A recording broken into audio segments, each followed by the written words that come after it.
Can Zhen Huan, blessed with both beauty and talent, truly outshine all in the imperial harem and enjoy everlasting favor? 15 ladies-in-waiting were already present, and the concubines arrived gradually. Everyone took their seats according to rank in a solemn silence, punctuated only by the sound of footsteps, the jingle of ornaments, and the faint scent of perfume as the empress was escorted to her throne. We all quickly knelt to greet her, saying in unison, "Long live the empress." The empress, adorned with a purple gold phoenix pearl crown and dressed in a dark red gown embroidered with gold and silver threads depicting phoenixes, exuded a serene and dignified aura. With a warm smile she said, "You sisters have arrived early. Please rise." Zhang Fuhai led the newly promoted concubines in paying their respects to the empress. After the ceremony, the empress commanded the eunuchs to distribute gifts, and we all expressed our gratitude. The seat to the empress's left remained vacant. With a glance from the empress, Zhang Fuhai explained, "Consort Duan is unwell and couldn't attend today." The empress expressed her concern with a and instructed, after the ceremony, send someone to check on Consort Duan.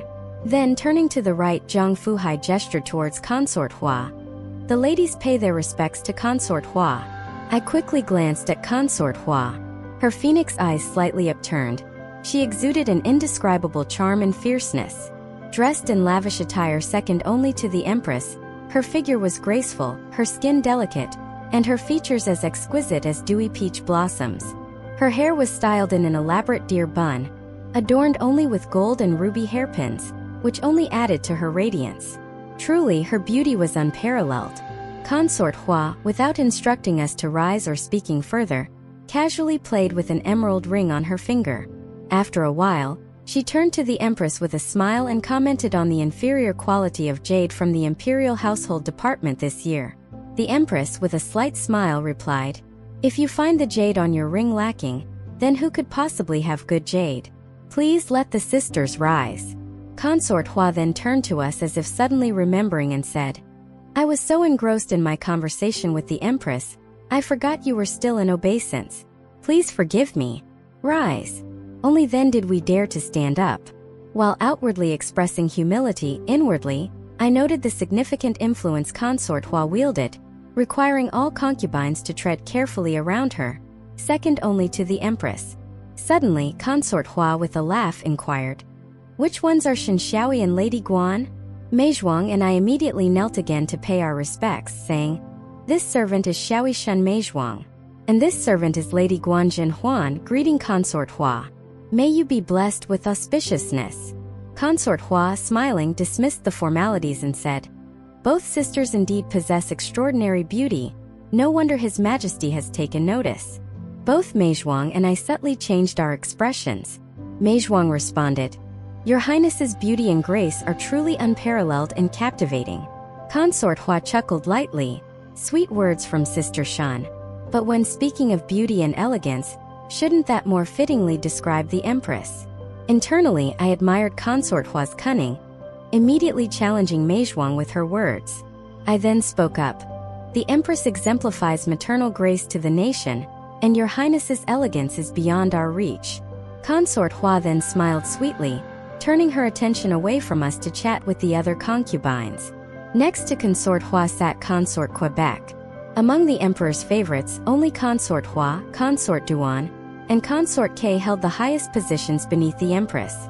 Notably, the esteemed ranks of the imperial consorts and virtuous consorts remained vacant, and even the title of Lady of the First Rank was merely symbolic.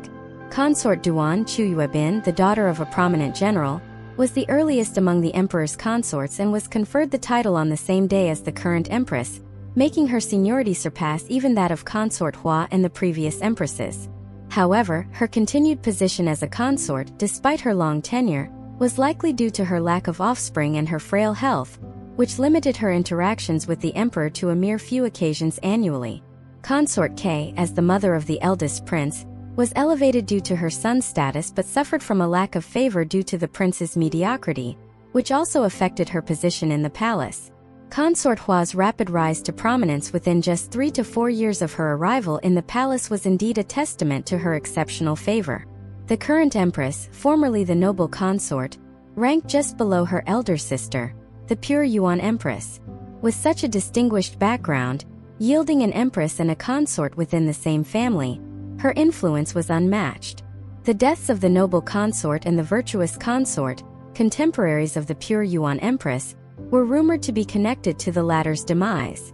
The emperor, grieving the loss of an empress, 2 consorts, and a newborn prince in one day, lost interest in elevating the ranks of the consorts, focusing his affections instead on those who had borne him children. After paying respects to all the consorts, my legs were starting to ache. The empress kindly addressed us. "You sisters are all clever and capable. You must serve His Majesty with all your heart and contribute to the prosperity of the royal lineage. Let's live in harmony and support each other." We all respectfully agreed. The empress then inquired about the Dowager Empress's instructions. Zhang Fuhai replied, "The Dowager Empress is aware of everyone's sentiments but wishes to focus on her Buddhist practices, so there's no need for visits to the Ningyi Palace for now." The empress nodded and allowed us to retire, saying, "You sisters must be tired, you may leave now." As we dispersed, Meizhuang and Lingrong and I walked together. Suddenly we heard someone laugh. The 2 sisters spoke so eloquently just now, I'm truly impressed. Turning around, we saw it was Lady Liang, a fellow newcomer to the palace. Approaching with a hint of challenge, she remarked, "With all those gifts you've received, I wonder if there's still room in your quarters." Meizhuang responded with a smile, graciously saying, "Both Lady Guan and I believe all sisters should share in the grace bestowed by the imperial family. We were just thinking of selecting some fine items to send to each sister's palace after returning. Since Lady Liang has arrived first, please feel free to choose whatever you like." She then instructed the eunuchs to present the gifts from the empress to Lady Liang. Unexpectedly, Lady Liang didn't even glance at the offerings, instead letting out a slight sneer. "Such virtuous generosity, no wonder His Majesty praised you during the selection. It seems you really know how to win people over." Even the usually composed Meizhuang found it hard to maintain her poise upon hearing such a blunt remark, her face flushing with embarrassment and anger. Feeling indignant about Lady Liang's behavior, I was concerned about causing further trouble given the attention Meizhuang and I had already attracted. As I hesitated, Meizhuang gripped my sleeve tightly, signaling me not to act rashly. Then the usually timid and Lingrong stepped forward, approaching Lady Liang with a smile. "I've heard that Lady Liang comes from a distinguished scholarly family, which I greatly admire."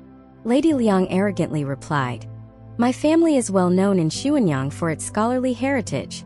How could you, a mere county magistrate's daughter, compare? It's utterly vulgar."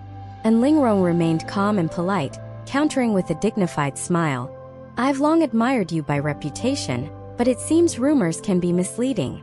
Confused, Lady Liang continued, "If you doubt it, you can inquire about my family in Xuanyang." Meizhuang and Lingrong and I couldn't help but laugh at this, and even the eunuchs and maids behind us struggled to contain their amusement. It was astonishing how someone so foolish could hold the title of a talented lady. As Lady Liang realized why we were laughing, her anger flared, and she attempted to slap Lingrong. I quickly intervened, blocking her hand, but she swiftly aimed another blow at me. Her hand was abruptly stopped mid-air, firmly held by someone. Turning around, I immediately kneeled in respect. "May Consort Hua be blessed with auspiciousness." Meizhuang and Lingrong and the rest, startled by Lady Liang's actions, quickly followed suit, paying their respects to Consort Hua. Lady Liang, her hands tightly held by Consort Hua's chief eunuch Zhou Ninghai, was unable to see or resist. Terror-stricken and limp, she heard Consort Hua's command, "Release her." Struggling to stand, Lady Liang fell to the ground, stammering pleas for mercy to Consort Hua. We three remained silent, uncertain of Consort Hua's next move. Seated casually, Consort Hua remarked, "The palace gardens are lovely this autumn. Why would Lady Liang choose to be so reckless in the imperial garden instead of enjoying the scenery?" Through tears, Lady Liang sobbed, and Lingrong spoke disrespectfully. "I merely intended to admonish her." Consort Hua, without even glancing at Lady Liang, smiled gently and said, "I thought both the central palace and I were no longer present, that Lady Liang felt compelled to admonish the palace concubines herself. How taxing that must be." Her gaze then fell on the trembling Lady Liang on the ground. "But I fear such a burden might be too much for you to bear." Perhaps Chief Eunuch Zhou could take you to a more suitable place. Her voice was dripping with allure, but the circumstances lent her words a chilling undertone, as if hidden within her charm was unspeakable danger. She leisurely admired the vibrant red maple trees in the imperial garden, then slowly said, "The maple leaves are so red this year. Let's grant Lady Liang a zhanghong as a reward." Hearing this, I was struck with fear. Zhanghong is a severe punishment in the palace for misbehaving concubines or servants, involving beating the lower half of the body with a thick, 5-foot-long plank until the bones break and the flesh turns into a bloody mess, resembling a zhang, about 3.3 meters, of red. Such a brutal punishment would cripple Lady Liang's legs. Chief Eunuch Zhou Ninghai, accompanied by several strong eunuchs, dragged Lady Liang away.